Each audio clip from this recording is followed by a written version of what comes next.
অভাব দূর করার সর্বশ্রেষ্ঠ আমল, আপনার কোনো অভাব থাকবে না। একটি লবঙ্গ নিয়ে এই দোয়াটি পরে এই লবঙ্গের মধ্যে ফু দিয়ে আপনি ঘরের একটি গোপন জায়গায় রেখে দেবেন। আমি বলে দিব সেই জায়গাটা কোনটা। দোয়াটা পরে আপনি ফু দিয়ে লবঙ্গটা সেই জায়গায় রেখে দেবেন। ইনশাল্লাহ আস্তে আস্তে করে আপনার সব অভাব দূর হয়ে যাবে ইনশাল্লাহ আজিজ। এটা পরীক্ষিত আমল, ইনশাল্লাহ আপনি করে দেখেন। প্রিয় ভাইরা আমার, হাতের মধ্যে একটি লবঙ্গ নেবেন, অজু করে পবিত্র হয়ে যাবেন।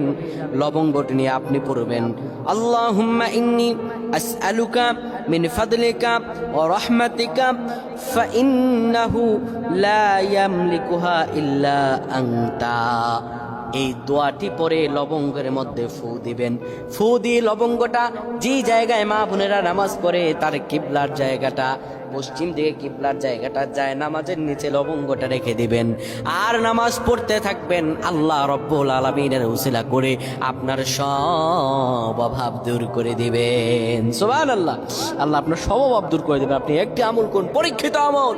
আল্লাহ আমাদের প্রত্যেককে কবুল করুক। আল্লাহুম্মা আমিন।